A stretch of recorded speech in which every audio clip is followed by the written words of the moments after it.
আসসালামু আলাইকুম। আজকে খুব আনন্দের দিন। আজকে হচ্ছে ঈদ উল জুহা। তো আপনারা ভালোভাবে থাকবেন। তো আজকে বিশেষ দিনে আজকে একটি বিশেষ জায়গায় যাচ্ছি। আজকে কোথায় যাচ্ছি জানেন? নবাব সিরাজদৌল্লার সেনাপতির কবর দেখতে। নবাব সিরাজদৌল্লার সেনাপতির যে কবরটা আছে সেটা রয়েছে ফরিদপুরে। তো আমরা এখন ফরিদপুরেই যাব। আর যদি আমার এই ভিডিওটি ভালো লাগে আমার চ্যানেলটিকে অবশ্যই সাবস্ক্রাইব করবেন। আসসালামু আলাইকুম, আমি আপনার ভাই মোটা ভাই। আপনি দেখছেন রাফাত খান SW। চলুন ভিডিওটি কন্টিনিউ করা যাক। আমি এখন রয়েছি বর্তমানে রিজিনগরের চারমাথার মোড়ে। তো এখান থেকে আমি যাব ফরিদপুর। এখান থেকে খুব বেশি হলে 2 থেকে 2.5 কিলোমিটারের রাস্তা। আপনি যদি ফরিদপুর আসতে চান তাহলে আপনাকে সর্বপ্রথম আসতে হবে রিজিনগরে। এই ফরিদপুরে আপনি রেলপথেও আসতে পারেন।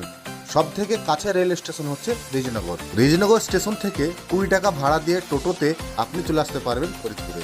এই যে রাস্তাটা দেখতে পাচ্ছেন এইদিকে যায় বেলডাঙ্গা, আর এই সোজা যে রাস্তাটা দেখতে পাচ্ছেন সেটি হচ্ছে রিজিনগর রেল স্টেশন যায় এই রাস্তা দিয়ে, এবং এই রাস্তা দিয়ে যাওয়া যায় পলাশী কলকাতা, আর এই রাস্তা দিয়ে যাব ফরিদপুর।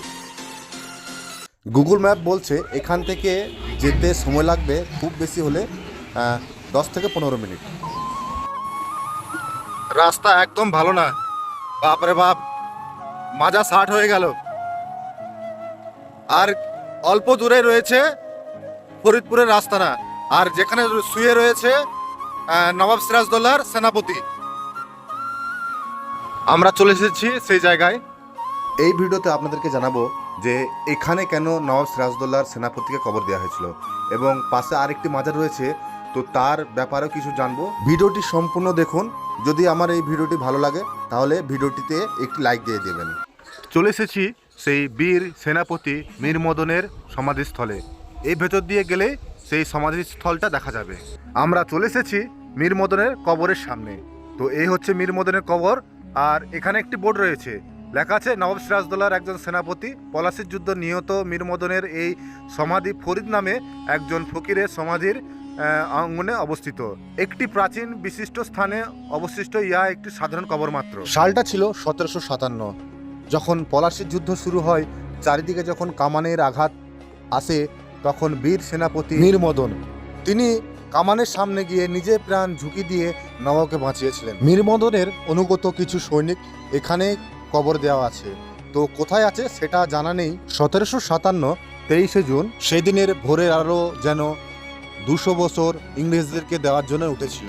বিশ্বস্ত সেনাপতি যখন মাটিতে লুটিয়ে পড়ে কামানের আঘাতে, তখন তরুণ নবাব সিরাজদৌল্লা দিশেহারা হয়ে যায়।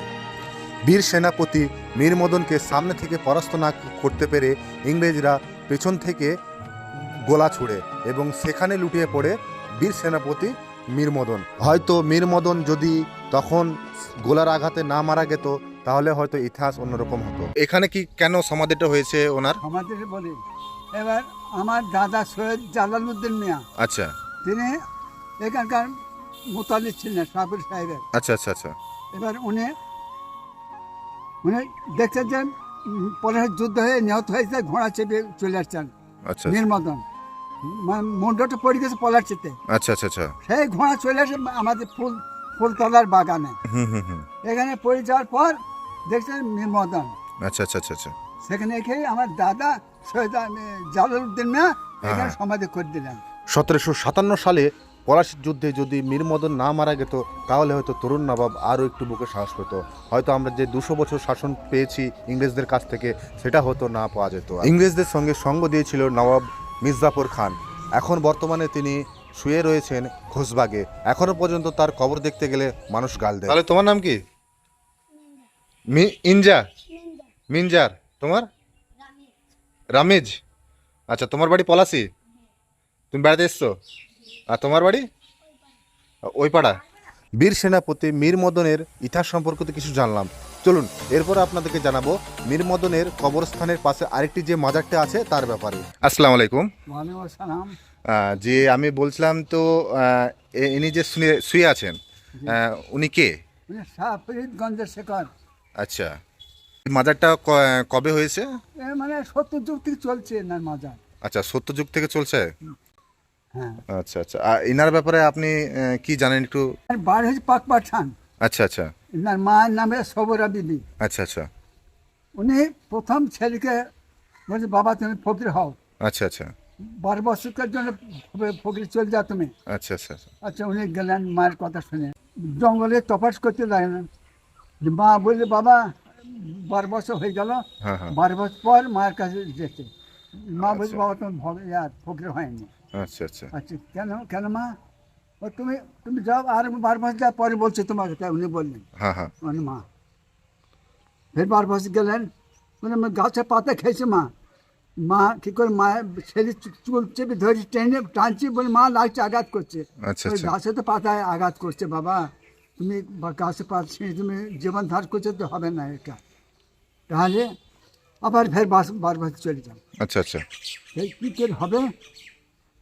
যাদের জীবন নাই সে জিনিস খেতে, কাঠ, শুকনো কাঠ খেয়ে তুমি জীবন ধার করতে হবে। আচ্ছা আচ্ছা। আচ্ছা, তারপর উনি চলে গেলেন। যার পর এই 36 বছর উনি তপস্য করলেন আচ্ছা আচ্ছা। জঙ্গলে। হুম। এবার এবার উনি যখন তপস্য হয়ে গেছে, হ্যাঁ। উনি তখন দুটো কাকে চলে আসলেন। কাক এসে বলছে, হুজুর আমি মাংস খাবো আপনার।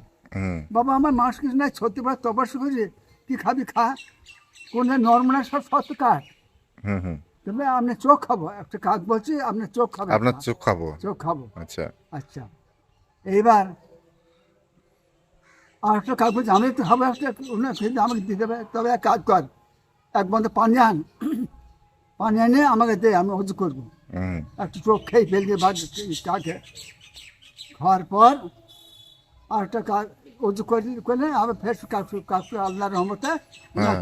চোখে আবার লেগে দেবে একটা চোখ। আচ্ছা আচ্ছা। এবার আর একটা কাক, সে বলে আমি খাবো, উনি দিলে ফের পানি দিয়ে মানে চোখটা উঠে নিয়ে, এবার উনি কাউটা খাওয়ার পর এবার উনি আবার উজু করলেন, আল্লাহর রহমতে সমুদ্রের চোখ সমাধি হয়ে গেল। আচ্ছা, এনার বংশধর বলতে কাউকে চেনেন আপনি?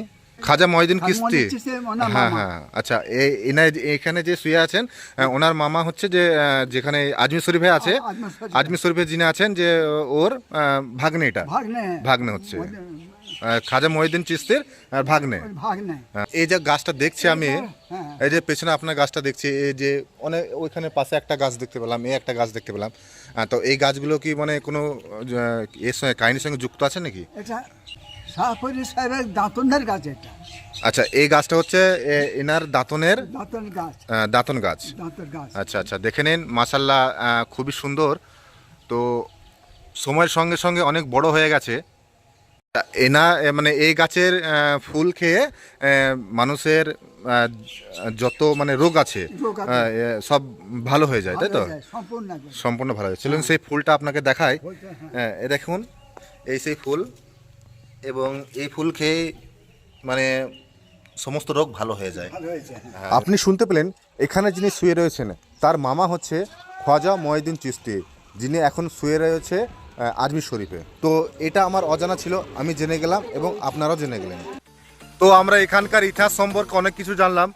আমরা জানলাম যে নবাব সিরাজদৌল্লার সেনাপতি, তার ব্যাপারে কিছু জানলাম, এবং এখানে যে শুয়ে আছে, যে মাজারটা আছে, তার ব্যাপারে কিছু জানলাম। তো আপনার এই ভিডিওটি কেমন লাগিয়েছে অতি অবশ্যই কমেন্টে জানাবেন। তো এরপরে আপনি কোন ভিডিও দেখতে চান সেটাও অতি অবশ্যই কমেন্টে জানাবেন। তো চলুন, দেখা হচ্ছে অন্য কোনো আর এক নতুন ভিডিওতে। আর হ্যাঁ, আপনার আজকের দিনটা খুবই শুভ হোক, খুবই ভালোভাবে আপনি কাটান। তো চলুন, দেখা হচ্ছে অন্য কোনো আর এক নতুন ভিডিওতে। ততক্ষণের জন্য ভালো থাকবেন, হাসতে থাকবেন। খুদা হাফিজ।